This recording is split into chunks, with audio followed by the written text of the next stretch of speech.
Welcome back, everyone. We are continuing on this conversation about the pricing and affordability of AI. The last podcast, if you missed it, I don't know how you could have missed it, but if you missed it, we just introduced the topic about why this is important and what's happening. We talked about aspects of different models and their costs. We talked about aspects of your SDLC and using different models depending on the type of work. Talk about assigning roles to them, giving them context so you can begin working in a way that makes the most sense. I'd say bottom line is, don't surprise the CFO. I think that might be the one thing we would say is that this is good for everybody if we don't do that. So what we're going to do now is go through a couple of specific aspects about what we're thinking and thinking around some of that I think would be helpful. What we've seen and we mentioned in the last podcast is there have been changes to the pricing models, changes to the pricing for tokens across all of them. And the models now, even the new model releases are less of a big wow because they're happening so often, but we're watching that is significant is the changing to those models. So if you haven't thought about it in this way, I think this is a good way of saying it, that when you set the reasoning levels or using a higher level reasoning model, think about that as the new billable hour. Treat AI like it's part of the team. Your architect's much more expensive than your junior dev. So if you don't do that, if you're not watching it, and Larry had also mentioned like this should be part of your daily scrum, this should be somehow make it visible in some way. If you don't do that, it would be the equivalent of having an outside contractor, some hired gun that's really good at something, or an outside consultant who's literally just got an open tab. And they can put in the hour, 60 hours. You're going to be surprised, which, by the way, I've been in the middle of that and in the real world and getting surprised and getting called into an office. Like, why is this person putting in 60 hours for the project? So this is something we want to really watch about that. Now, again, I think there's a point to be made about what the point of the tool is. I know, Larry, you're going to speak to the point, like what are we talking about with this tool in general? Being strategic. First of all, if you want to take a strategic view of this, no one would argue, at least I would hope not at this stage in the game, that AI is the ultimate efficiency tool. If you craft your prompts properly and if you get some experience under your belt, I believe in most cases, you'll start to find that you're working more efficiently. That's fine, but I want to encourage you to go just a little step further here in your thinking. But we only pay for high-level reasoning when we actually need it. Fair. And that's the key here. Sure. It's a great reasoning tool, but implement that tool when you need it. And like I said in a previous podcast, think about it, the things that you can do, the things that you're really good at, the things where your brain just automatically goes there and finds the answer. Let that be as it is then. And then ask AI to come and help you where you need that extra support. So again, only pay for the high level reasoning when you need it. Why is this reminding me of a Liberty Mutual commercial? Only pay for what you need, right? But now, but my friends that know Larry or know our team, Larry's definitely futuristic, strategic, and that's high level. And I love that.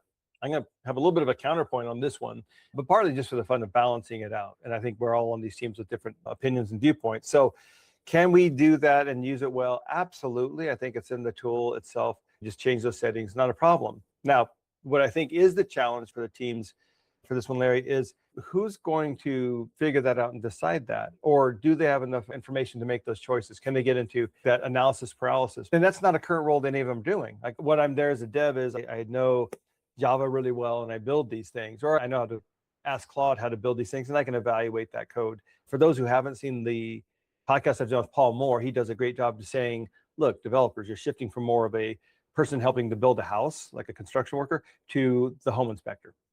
Can these people come in and do that? And I think to that point where we're adding on as a level above that, Larry, is can they actually sit there and say, were those the right materials, though? I think we could have found cheaper lumber, right? I'm just swinging a hammer, man. I don't know what that is. And the problem is, as we mentioned in the previous podcast, someone's going to get that bill. So can we use it and turn it off and on, be efficient with these? Absolutely. My friends, I'm going to challenge you. Who's doing that? I hope you're having that conversation on the team. If you are, put that in the comments. I'd love to see what does that look like within your teams as that's being worked out. Because if we're having to pause a lot and kind of reevaluate, depending on the maturity of your team or how long you've been using AI, maybe you're just getting into it and really digging into it, that level of thought work that Larry's talking about could slow down our flow. Every time I'm picking up the next user story, well, let me see, am I using AI for this? Is it me? If I'm using AI, which of these 17 different models and levels, it can be very confusing. It might be worth, to Larry's point, maybe it was a meeting point we have on this one, Larry, where there's a committee kind of a conversation where someone, get your architect involved, obviously, but maybe you have some kind of a SME on the pricing side that understands what budgets we're working within or thinks in terms of ROI, but that says, these are the things we would use AI for in these ways. These are the different models subject to be updated as often as these models are updated, which would be like every 4 hours. I mean, really, you got to update it because the pricing models can be a big giant swing. And then maybe it's almost, it could be like part of the working agreement, Larry, that we know that when we're doing design, we use it this way, or we know, right, mix of humans and whatever those agents are you're using, what we're using that for. But someone needs to give that guidance and do some thought work. I love it when, as far as Agile, we do it together. Everyone levels up. But I'm not hearing this conversation happen very much, Larry, about in terms of efficiency. So again, those who are wrestling with that, pinning that down, put a comment in. We'd love to see what that's looking like for you. So let's shift gears a little bit. So we now have these models out there, incredibly powerful. They've been coming out, especially for this year. And I think can they do incredible work? I continue to be impressed, Larry, with what all they're doing. But a lot of the work we're doing is not change the world type of work, right? I need to review the requirements and see if they missed anything. I need to review this and look for anything that calls this one API type stuff. So to me, that can seem like just routine stuff. A classic one is the Jira updates. Don't you love that we still got to do the Jira updates? Like we got to roll those up. And by the way, for our students who've been through our classes, we do the alumni calls. We just had a great presentation from Steve on a dashboard that can do that. But hey, we still got to enter those. Are we using that same high level reasoning model to do that kind of stuff or other kind of reporting? That would make me a little bit nervous. So I'll let you have your take on that, though, Larry. It's basically strategic malpractice, if you want to think of it that way, right? The AI agent, it's really good at doing certain things, and you don't want to abuse it. I almost hate to say it this way, but it feels like financially abuse. There you go. Financially abuse your model to do things that you can do yourself, or maybe a less expensive model can do. That's kind of summarizing what you've been saying, Scott. For high stakes, for the cost issue here, if you think of it, you have to step back a bit and take a look at the whole AI usage that you've been being told to use in your company, right? You ask yourself, why am I using this? And then what are the roles that this usage represents? And then you plug in your model or your models to that usage. And if we do that, we're going to hopefully have happier CFOs and get your teams involved. And I want to just encourage people to don't think of this as just an extra added burden. It's not. The more you get to know these models and the more you work with AI, the more you see that some are better at other things than, say, others. And then each of these come with a price tag. But if you're the one in your organization that comes up with a workable strategy on how to manage AI costs, that's going to make you look pretty good in your organization. And it's going to make your team look good, because I'm assuming you're working with your team, you're iterating, and you have some kind of iterative framework in place that you're following. And that's going to make you look good. People are going to trust you more. Remember back in the old days when we did software development, and this software developers got blamed for everything, right? I was the guy at the beginning that came up with the 200-page requirements that nobody read.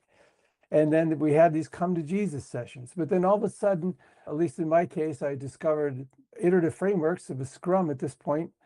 And all of a sudden, those come to Jesus meetings disappeared. And the developers are just a bunch of irresponsible idiots. That whole conversation disappeared because we found a way through it. And I want to encourage you to give this some thought on what agents are good for what, assign them roles, and then keep track of their costs. And you're going to end up being more efficient and happier and give yourself a good reputation in your position. Right. And there's some truth, though, those who are getting your licenses rolled out or whatever, that's fair that you would say, like, look, we're talking about a $20 a month license, $80, $100 a month license or whatever. And that fair, that's just a rounding error, right? That's not a big deal. But when we've seen, and we have clients that have done this, if you just roll that out, that's the monthly license. But as Larry's mentioned before, you start actually counting the tokens or not counting the tokens because we're not reporting that in the base Scrum. Well, now now not thinking through that flow of the work and where you route the requests to different engines that have different pricing points, well, then that's where I worry that you're just got this, budget catastrophe. And again, as we mentioned previous by this, it's going to be reactionary. If it's a big enough shock, we can at least start the conversation, like these topics and thinking through this, not just important for the team, but run up the flagpole and say, we know this is something that the world has changed around AI and the pricing. It's no longer a free lunch. Same thing happened with offshoring, by the way, for those who've been around. There were the early days, it was a no-brainer that the costs were so low.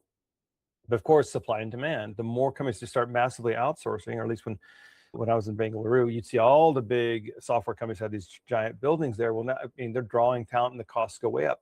The frustrating thing for me is having a conversation in India with someone who was a high level P, and he just laughed like, oh yeah, all those people making those outsourcing decisions from the CFO level, they're working with data that's, costs that are way out of date from what it is now. It's not a no-brainer anymore. Same for AI.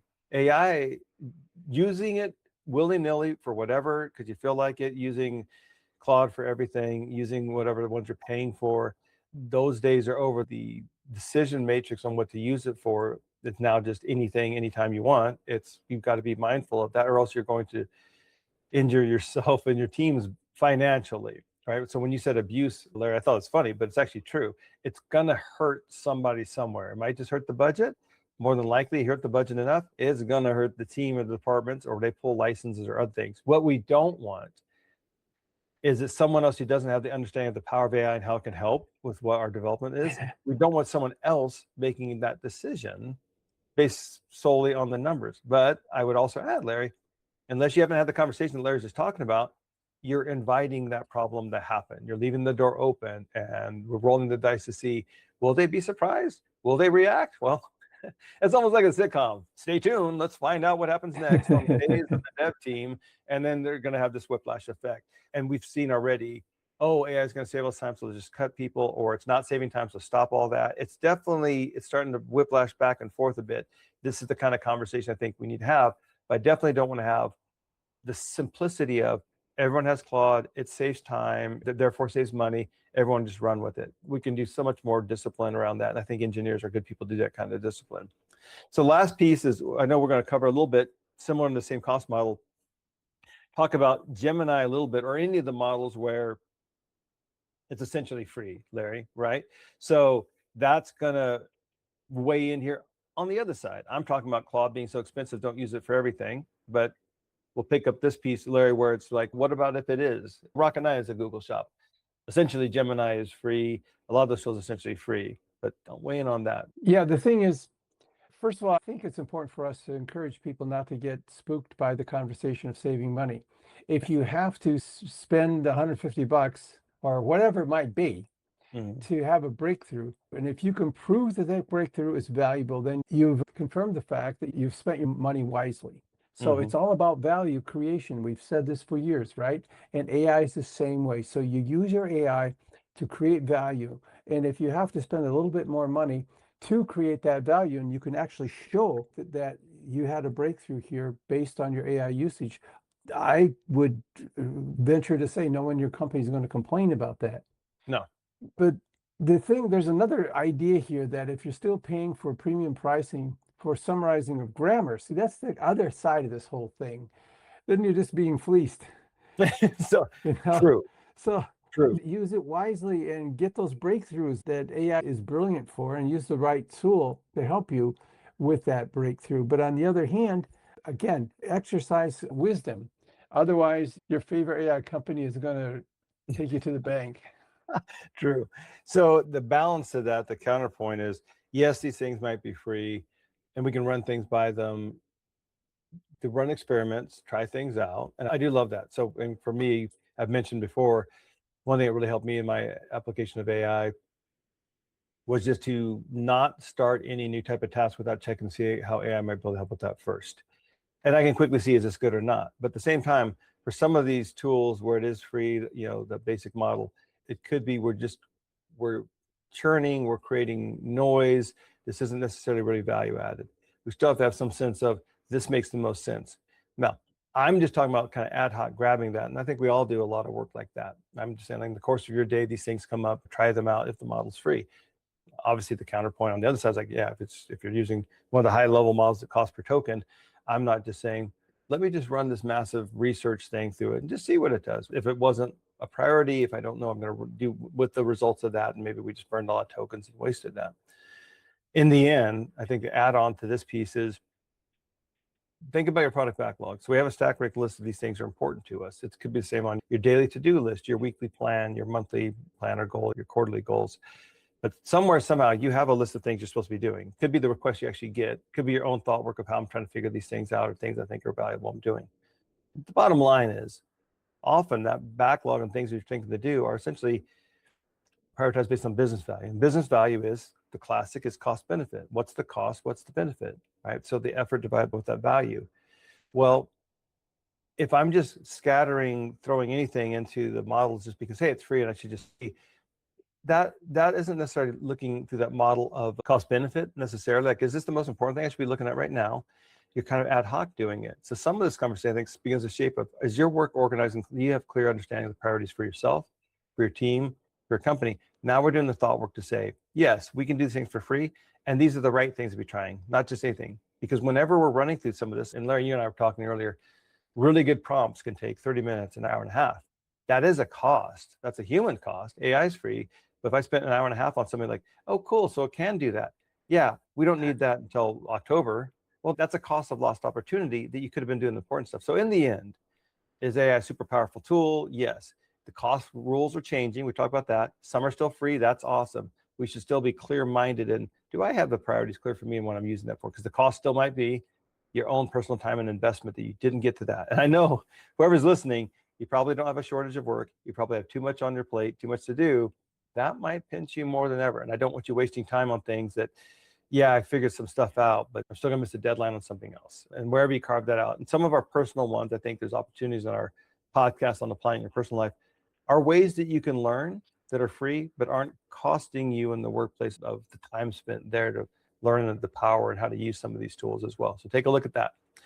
We will continue this series because there's a lot more to talk about and give you some ideas and tools about what does thinking look like so that you can have the right conversations, not get surprised, not have that all caps email from the CFO, things like that, good for everybody. But certainly as a leader, those folks listening, practice this in your own life where you can, start the right kind of conversations, have the kind of courage to say, I don't have all the answers, but I know we need to talk about this. Here's what we do know, and then take it from there. If you have other thoughts, comments, please put them in, because I think this is an area that will very much, Larry and I both were talking about this the other day, very much agree. This whole space about watching the cost of AI, a little like FinOps for cloud, but the cost of AI, how do we simply easily make that for teams? How do we manage that and have good financial responsibility instead of, as Larry said, strategic malpractice?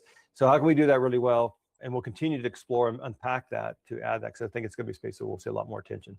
Thanks, everyone, for listening. Stay tuned. Appreciate you listening, and any feedback you give us is always appreciated. And we hope to have you make a comment or that you listen again in the future. Thanks, everybody.